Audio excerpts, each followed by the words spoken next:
Author and columnist Mark Steyn was also watching last night and joins us. So, Mark, you got to say of the Hollywood people, I mean, they do care deeply. Wouldn't you say much more deeply than a person like you cares?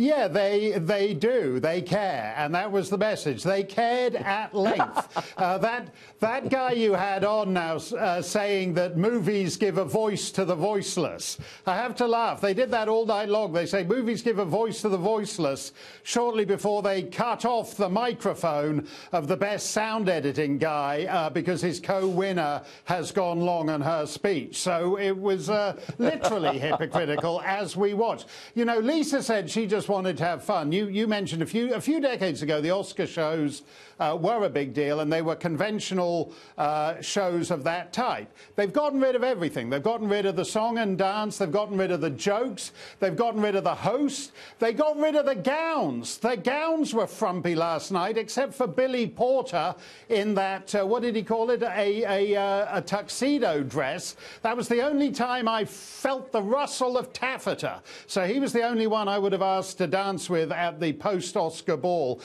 They got rid of the thank yous to Harvey Weinstein, which constituted 40% of the Oscar time of the last 20 years. And all that left was this pious, earnest virtue signaling, which I think they think because they bottomed out and they got a little bit of an uptick of an audience, that in fact they now have a core audience that actually doesn't want fun, to go back to Lisa's word, that is just much more comfortable with the pious, earnest, boring virtue signaling and is happy just to stick with that for its own sake. Because for some reason, but I wonder, it makes them feel good.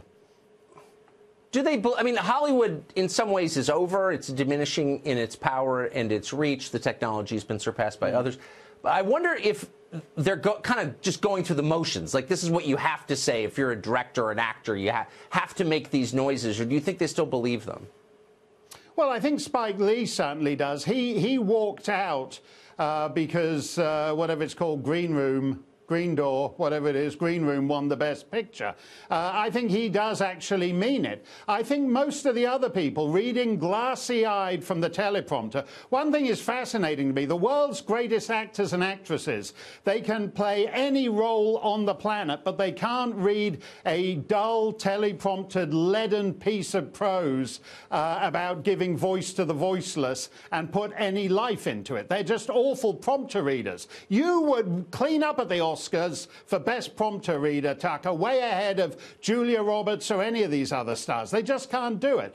And so I think they are just going through the motions, and they're doing it because this is just part of what it means to be an actor. 20 years ago, you had to give Harvey Weinstein a back rub when he asked you up to his hotel room. Now you just have to genuflect to transgender rights or whatever is this year's fashion. They're just doing what they need to do to keep themselves in work. Did anybody say anything artistic, which is to say unexpected, interesting, against the grain, radical, or was it all just approved thoughts? No, it was approved thoughts. And again, to go back to Lisa's word, fun, what was interesting to me was that there was no wit or charm or even any sense of joy or pleasure in the event. That was what was palpable almost.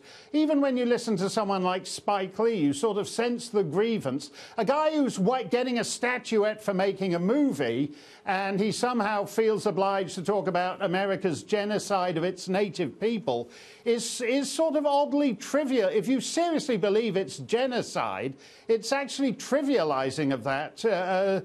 To connect it to you getting some crummy award for Best Adapted Screenplay. I don't think there's anything serious about this. They've taken out all the joy, all the charm, all the wit, all the fun, and they haven't found anything to put in its place. Wow. I don't even, they've lost the power even to offend me. That's sorry, how banal it is.